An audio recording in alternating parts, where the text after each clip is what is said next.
Coffee Break with me. Woo! Hi guys! Today I'm back with a tag video and I believe I'm out of breath because I just went up and down the stairs really fast. Let me catch my breath. So, for a skinny girl, I'm pretty out of shape, aren't I? So, I'm back with a tag video. And tag was created by my friend Callie from But First Coffee blog and YouTube channel. I'll leave her information down below. And this tag is called the top 10 beauty mistakes I used to make. And I think the concept behind this was kind of looking back to your history with beauty and, you know, health and beauty and stuff that you used, mistakes that you didn't know were mistakes that you used to make. And now you look back and you're like, Jesus, why did I do those things? So when she tagged me to do this, I was like, yeah, absolutely. I'm totally jumping on this wagon. I'm totally doing this because a lot of times when you see someone on YouTube, you think, oh my God, they're so pretty. How do they know how to do all these things? They're perfect. You know, they must not make any mistakes. Lord have mercy, I make and have made a ton of beauty mistakes, like put my eyelashes on backwards. But that's a story for another day. So I think I'm just gonna jump right in. These are in no particular order. These are things that I no longer do, but they're things that maybe some of you do, and they're probably not the best thing to do. You know what I mean? So the very first one that I want to tell you guys is about brushing my hair in the shower. And I say brushing because I didn't literally take a brush and brush my hair. But I know some of you do this. When you put conditioner in your hair and you're rinsing it out, and you run your fingers through your hair when you're rinsing out the conditioner because your hair is so soft and you want to detangle it, don't do that. Do not do that. When you guys are in the shower, unless you take an ice cold shower, which most of you don't, when you're in the shower with warm water and steam, your hair follicles open up. So when you run your fingers through your hair, you're more likely to lose way more hair than if you wait until you're out of the shower and you let your hair kind of air dry a little bit and then brush it. Because if you're in the shower and you run your fingers through there, you lose probably like twice as much hair. You'll notice like, oh, there's some hair, and then you stick it on the glass. Oh, there's some more hair, and then you stick it on the shower curtain. I know you guys do that because I do it sometimes too. So never, ever, ever, ever do that. Speaking of showers, or my mistake number 2 that I used to do is how I shampooed my hair. And I know all of you guys have seen that Herbal Essence commercial where the girl is like, yeah, brushing her hair like this, and she scrubs, she washes her hair, and she just makes it a big old rat's nest up here. That's not how you shampoo your hair. Have you guys ever paid attention to how they shampoo your hair at like the salon? 3 steps. The first step is don't grab too much shampoo, just enough for your hair. I have very little hair, so I don't need that much shampoo. You rub it through your hands, and then with the back of your fingers, not your fingertips, where the bone is, like this joint, then you massage your scalp in circular motions, but you don't touch the shaft of your hair. So you massage your scalp, massage your scalp, massage your scalp, then you push the shampoo down, and then you go like this, gently. Kind of rub your hair together, get all that dirt and grime out. But don't do this. Do not rat's nest it up. It's super bad. You tangle your hair. You have breakage. You may not believe it, but even when your hair is wet, even when you're in the shower, you can still break the shafts of your hair. So you want to be really, really careful. So again, just the scalp and then the shafts, but never the whole thing. This beauty mistake, I still do sometimes, but I don't do it intentionally. It happens because I'm a mom, because life gets in the way, because UPS arrives and I get a really good package and then I get distracted, and that's leaving on a face mask too long. The reason these face masks have directions on the back is so that you follow them. Leaving on a face mask too long can cause wrinkles, it dries out your face too much, it can cause peeling. So you don't want to, you may be doing more harm than help. So if you're putting on a mask because you're like, oh, I want to clear up blackheads, okay, you'll clear up blackheads, but if you leave it on for 20, 30 minutes, you know, because it feels good being extra tight, you're also causing premature wrinkles. So you want to keep that in mind. Do not keep on face masks much longer than needed. So if it says like here on the back, this is one of my favorite masks. It's the mint julep mask. It says allowed to dry for about 15 minutes. And you can also see in the mirror. You put it on and it's a certain color. When it dries, it changes color. That's when you know. It starts to feel tight. Wash it off your face. It's taking away moisture off of your face. My beauty mistake that I used to make, number 4, is I used to pick at my chapped lips. When your lips are chapped and you get those little flecks of skin, I used to like sit there and like rip them off my lips. Never ever do that. Believe it or not, the 2 most sensitive areas on your face are your lips and your eyes. So when you pick off little pieces of flesh off your lips, you're actually causing premature wrinkles on your lips.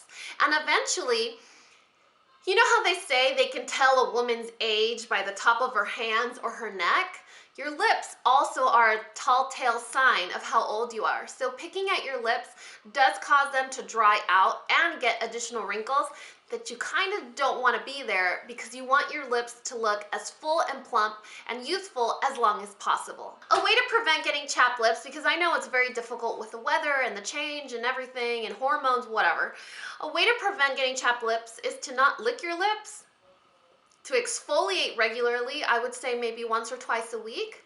You could just take some sugar and olive oil and just rub it on your lips, and using chapstick before bed. My beauty mistake number 5 is that I used to use concealer 1 to 2 shades lighter than my skin tone, because that's what I was always told. But 1 to 2 shades lighter than your skin tone is good if you're looking to highlight. But if you're looking for a concealer to conceal, you want to use a color that is your same color. So if you want to cover dark circles, you want to use maybe like a salmon shade. If you want to cover redness or pimples, you want to use like a green shade. If you want to just cover just normal blemishes or scarring, you use your skin tone color. The only time that you use 1 to 2 shades lighter is if you're looking to highlight and you don't have anything that you want to hide. My beauty mistake number 6 used to be that I would pump my mascara. And if you don't know what I'm talking about, it's when you do your mascara and you go. How many of you still do that? This is such an 80s and 90s thing to do. You're like, oh yeah, let me pump my mascara and then apply it. This is a really terrible thing to do. 2 things happen. We all have germs on our face. Good germs, bad germs, bacteria, whatever. We all have them, especially in our eyes and our mouth. So if you were to have bad germs, bad bacteria, whatever, you're pushing it into the bottom of the mascara tube, so that's just even more gross. But the most important thing, or the reason why you want to avoid doing this at all costs, is because with every single pump, you're pushing in air. And the more air you push into your mascara, the faster it dries. So if you have a $4 mascara, you might not care so much that you're drying it out faster than you're using it. But if it's a $23 mascara, like the kind that I like, and you're pumping air into there, you're basically just wasting product, because it's going to dry out, harden, thicken, and start getting clumpy, and you're going to throw it away thinking you can't use it anymore and have to invest an additional $23 or $22 on a new mascara. So never ever pump your mascara. I did this when I was very, very young, maybe 15 or 16, and as soon as my aunt told me the huge mistake I was making, I stopped doing it, and the life of my mascara grew by like months. My beauty mistake number 7 is using lip pencils or eye pencils that aren't sharpened. You know, like wood pencils, when you get down to the wood, like this one.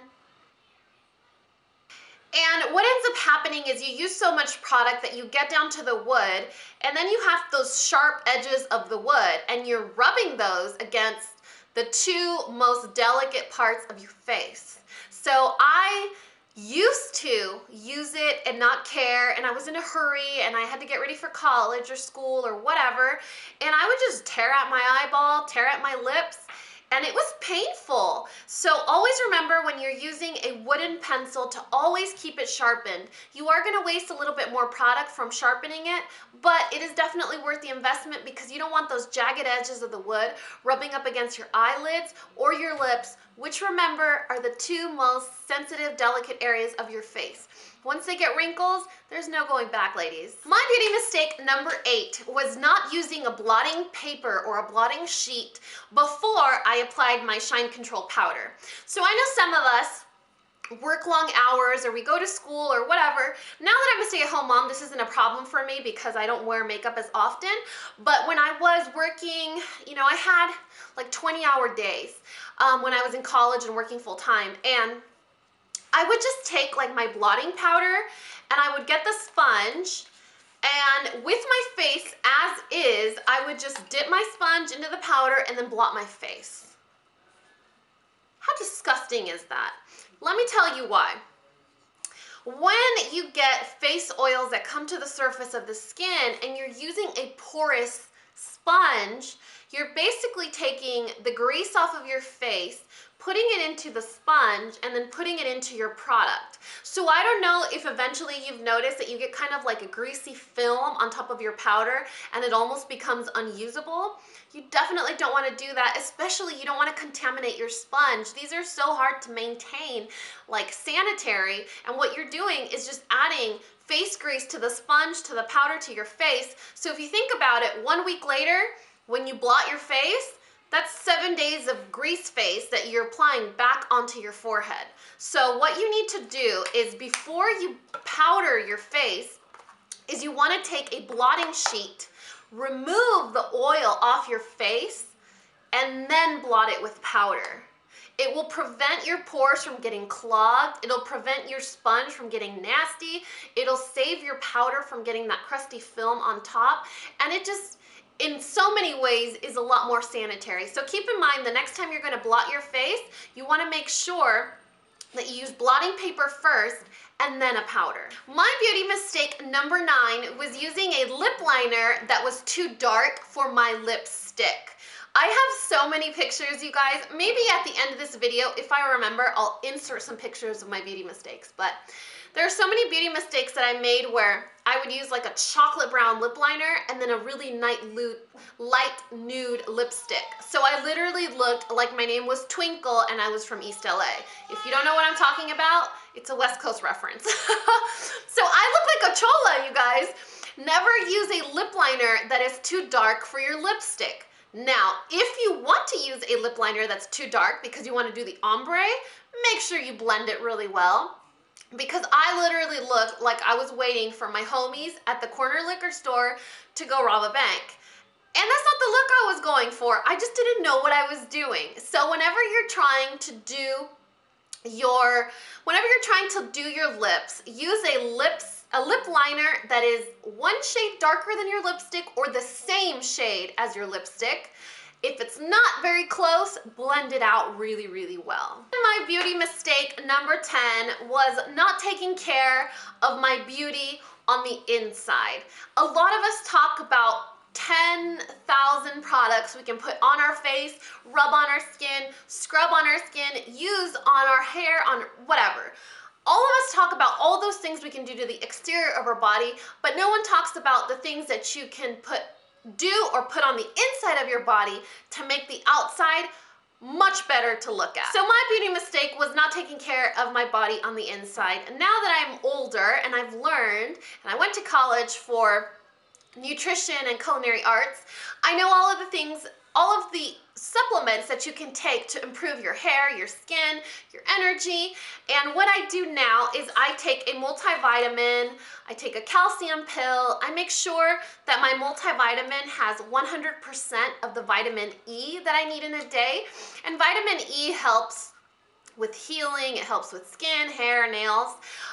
But most importantly, I take an additional BIOTIN pill or supplement. And BIOTIN is a specific supplement that its only job is to give you healthy hair, healthy skin, improve your metabolism, so it kind of helps you stay pretty from the inside out. So if you're having issues with hair loss, hair thinning, you know, fragile nails, kind of dull skin, add a BIOTIN supplement to your daily routine or your daily eating habit, it doesn't taste like anything. It doesn't give you an aftertaste like fish oil. It's really, really good for you. I definitely recommend it if you want to improve your beauty from the inside out. And that is my 10 beauty mistakes that I used to make tag. Thank you so much, Callie, for tagging me. I'm definitely going to tag a bunch of you here on YouTube, so check the description down below to see if you were tagged. Regardless, I'd love to know what you, my subscribers, what mistakes you guys have made. So please leave me 1 or 2 mistakes that you used to make down in the comment section, because those might be a mistake that I still make. So I love to learn things from you guys. You guys have given me so many awesome tips and recommendations that I swear by now, so please let me know if there are any mistakes that you made. And as always, if you guys found this video useful, please give me a thumbs up and subscribe if you haven't already. And until next time, this coffee break is over. Bye guys!